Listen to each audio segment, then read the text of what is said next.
Now's First Sip, episode 23 here. We're talking pet safety and wild horse sanctuaries, specifically the one here in the Black Hills.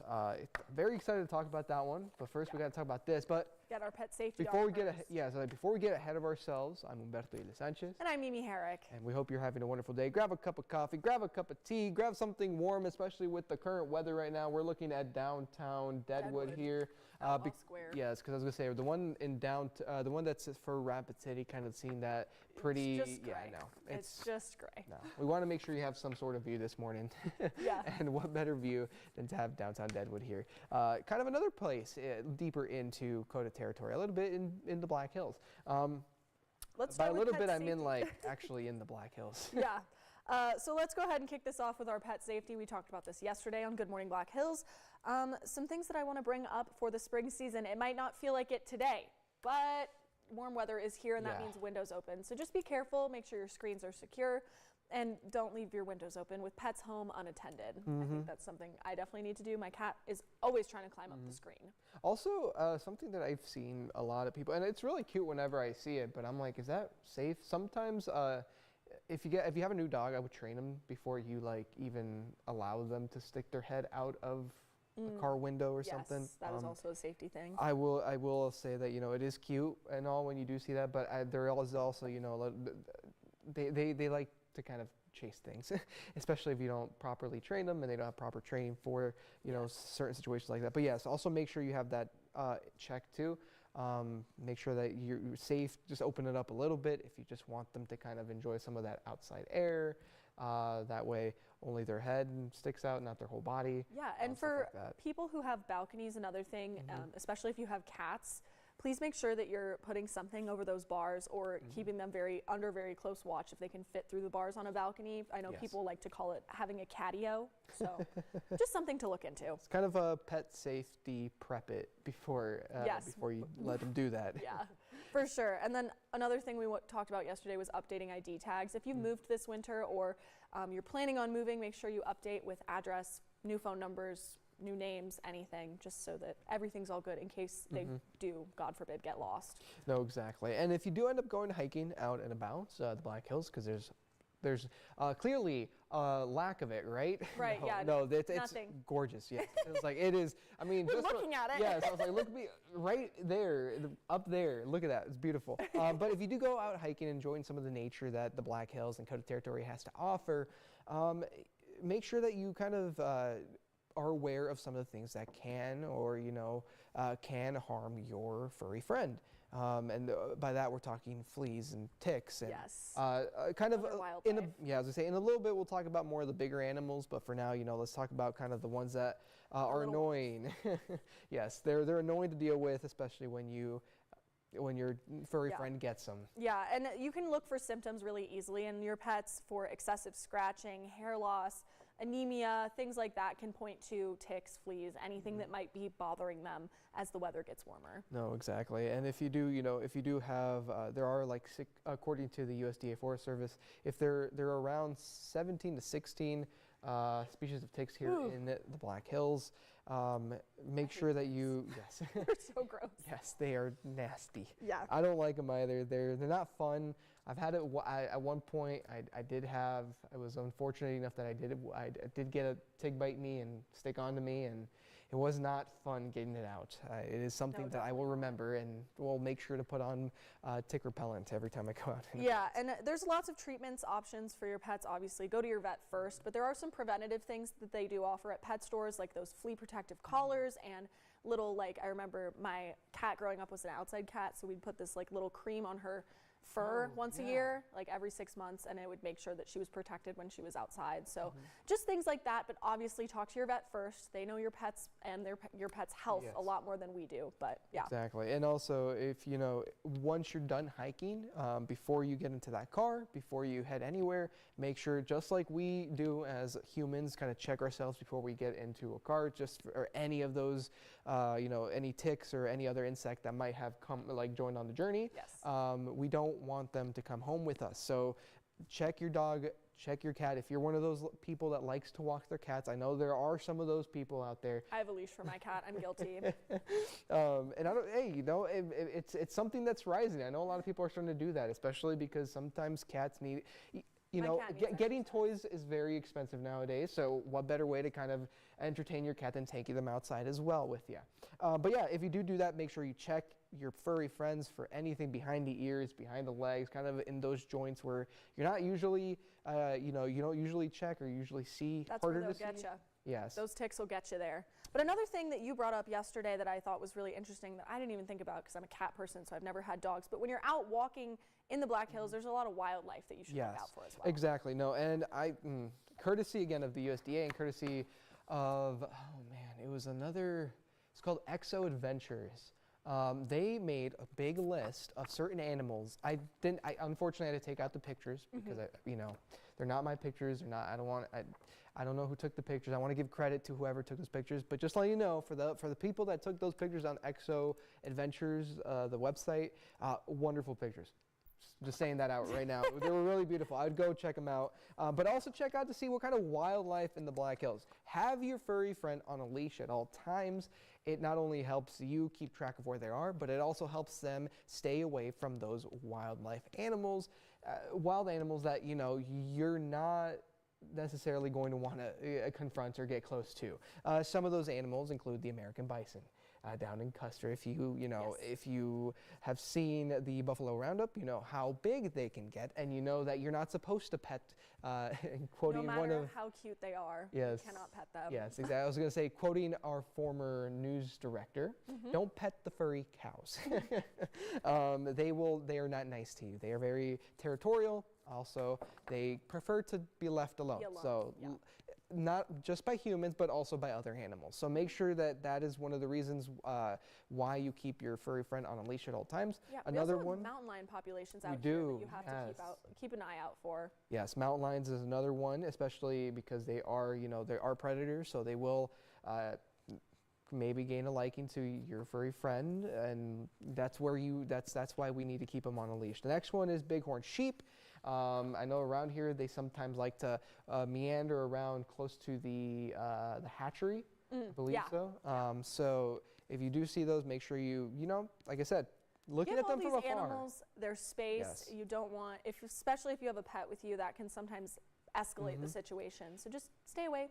Stay far. And keep your friend close to you. Yes, and and here's another one that's actually really interesting that I didn't really think about until recently. There are a lot of birds of prey in the area. So if your dog or your furry friend likes to go outside, even in your backyard, not only when you're walking, but even in your backyard and is a little bit smaller.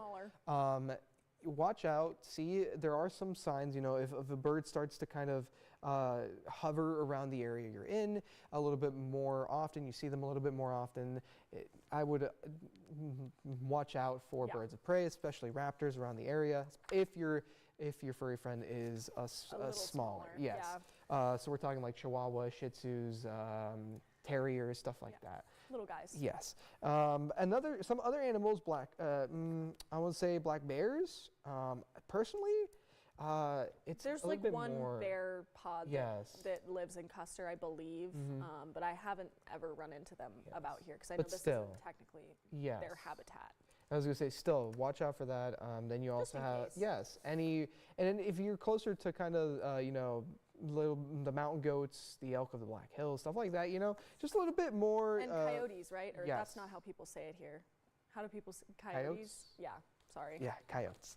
Sorry. It's all good. Exposing my Illinois roots. We do not say coyotes there. We don't. I was going to say coyote, even though a lot of people, I can tell you right now, our chat is probably, we're gonna get comments. We're getting berated right now. Like we don't get that. We we're get not it. True South Sorry. Dakota locals. Yes, we're getting there. We'll get there at some point, but right now we're not there yet.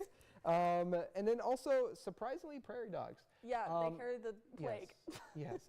Don't get near them. Don't get near them. Again, they're wild animals.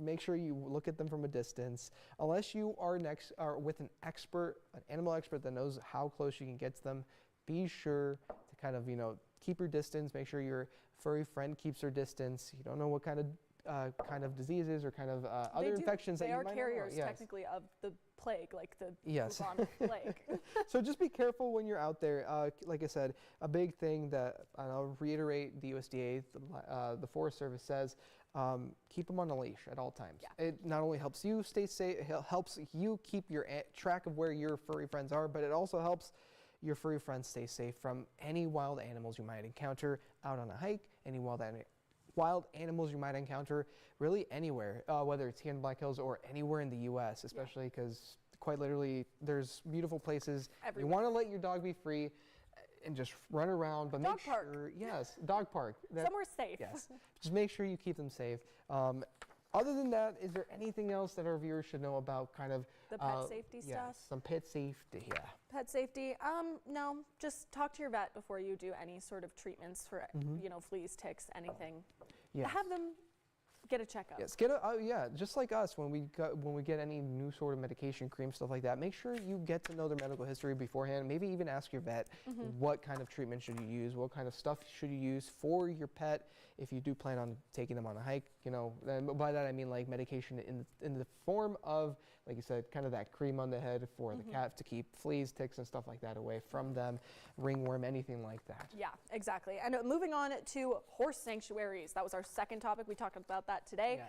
And the Black Hills Wild Horse Sanctuary is here in South Dakota. They have, I think, over 500 Yes. wild roaming Mustangs in 11,000 acres. Yes. So it's kind of preserving everything. You've been there. Tell I me about have. It's huge. It's beautiful. I will say that right now. It is very beautiful. And I think on Good Morning Black Hills, I mentioned that when I first went there 2 years ago, or I guess it's a year and Some a couple change, months yeah. ago. Yeah, some change. But October 2023, it was really beautiful. I mean, I got to experience quite literally what it's like to live next to those horses. It was a breath of fresh air. It was something. But anyways, the reason why they have all these 11,000 acres is because wild horses specifically, need a lot of land to roam. And thanks to the founder of the Wild Horse Sanctuary, Dayton Hyde, they're now able to do that. And especially like you mentioned, a lot of these wild horses, specifically, I mean, just in general, wild Mustangs are endangered. Yeah, they are an endangered species. I got this from the American Museum of Natural History. They have like a whole thing on their website just about wild Mustangs. But one of the things that I found really interesting was there was 2 million wild horses in 1900, and that number dropped to 17,300 in 1971. That same year, they signed a law into effect that would protect this endangered species and protect the Mustangs. And it's another interesting thing as well, because Mustangs, the wild Mustang, is kind of a symbol of the West, right? So it's interesting. And another thing I saw was that their population was left unchecked until 2000, and the U.S. Bureau of Land Management had to reduce their populations, and that was a pretty controversial step that they took. Yeah. In regards to how many horses to reduce by. It's still a controversial thing today among preservationists, but it's really either way. I mean, having these sanctuaries across the U.S., yes, we are lucky enough here in KOTA territory to have one here and kind of be proud of that, especially because a lot of the time, we tend to forget that horses can be wild. Yeah. It's kind of like me with hamsters. I forget that there are wild hamsters, and you're like, oh my goodness, there's a wild hamster. I thought it was only at a pet store, but no, they are wild animals. And you gotta, I mean, it's a big thing, especially with a lot of different changing parts in our world now, Yeah, You had exactly. certain patterns that happen. Yeah, there's challenges to this preservation as well. First of all, that these laws haven't really been updated since they were written, so it's hard for people to take the proper steps as we learn more through science. And then another thing with science is funding. Yeah. That is a really hard thing. I know that, the Black Hills Wild Horse Sanctuary here is facing some funding uncertainties with the cuts from DOJ, but that's another challenge to any type of preservation as well. And then one of the last things is climate change and shifting weather patterns will affect what habitats are still suitable for these wild mustangs. No, exactly. And, you know, any help, any form of support will help. Again, we have a link on our website, kotatv.com, if you want to check that out. We have 2 stories, my story and the one that was recently done by Zeta Jones. I would recommend checking that one out as well to get a little bit more. Too. Yes, get a little bit more, kind of detail as what's happening right now at the Black Hills Wild Horse Sanctuary. That way it's not like back in 2013, or 2023. Yeah, because you were definitely doing journalism here in 2013, right? Yes, no, 100%. And I wasn't in high school, or I wasn't in middle school. Or yeah, like 7th grade. Yes, but kind of talking a little bit about my experience for when I went up there. If we could take some video, I have some video here from one of my stories. You can just see kind of the horses in their natural habitat. Yes, and I was able to get some. In fact, a lot of the times whenever I get a call or someone calls me, they're like, why do you have a horse as my caller ID? Yeah. Yes, it's because of this place. It's a place that I will personally never forget, just because of how cool it was and how much of an impact it had. When you said that they're very knowledgeable there as well, you mentioned to me that they know a lot about these horses and their personalities, which just really speaks to them. Yes, I was going to say. Looking back, we had a question of the day. If there was a TV show or documentary, or I guess a TV show, right? Reality TV show that I would do, it'd be one of the Black Hills Wild Horse Sanctuary. Because all of them, all of those horses that you see on screen right now, they all have their individual personality.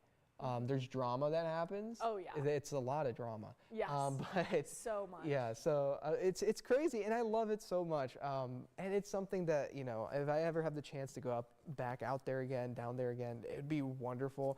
And I mean, just to kind of give you guys a little bit of weight to what Dayton Hyde's mission was for the place. I'll read like one of her quotes that I was able to kind of gather again, because it made such an impact. Like I said, it made an impact on me. I hope it made an impact on Zeta. I'll ask her again here. Oh, she definitely. Next week. I mean, the pictures she showed me were awesome, and the video you can also see on our website is incredible. Yes, and also just before I get to the quote, they are also helping out other indigenous native species here in the area. Yeah, they are dedicated to the biodiversity of the Black Hills, is what I was reading on their website. Yeah, so it's not just the horses that they're helping out the local flora and fauna as well, and just being able to kind of preserve that for the Black Hills, and then kind of make sure that there is this place where, you know, you can go out and enjoy what is Western South Dakota. Yeah. But kind of here as the quote, Susan Wyatt, the current Black Hills Wild Horse Sanctuary President and Executive Director, Susan Watt, pardon me. So when I went up there in October, or when I went down there in October 2023, she left me with this. She said, Dayton Hyde didn't feel that mankind had domain over the earth, but rather as caretakers over fellow travelers. In other words, we're supposed to take care of everything on this earth, the land, the animals, and the people. That's a good quote to end with. I think that's it for First Sip. So I'll leave you guys here with that on First Sip. We'll see you back here next Tuesday, and we'll see you here tomorrow for your weekend weather outlook. And DIY Fridays. And DIY Fridays. But for now, we hope you have a wonderful rest of your Thursday morning. See ya.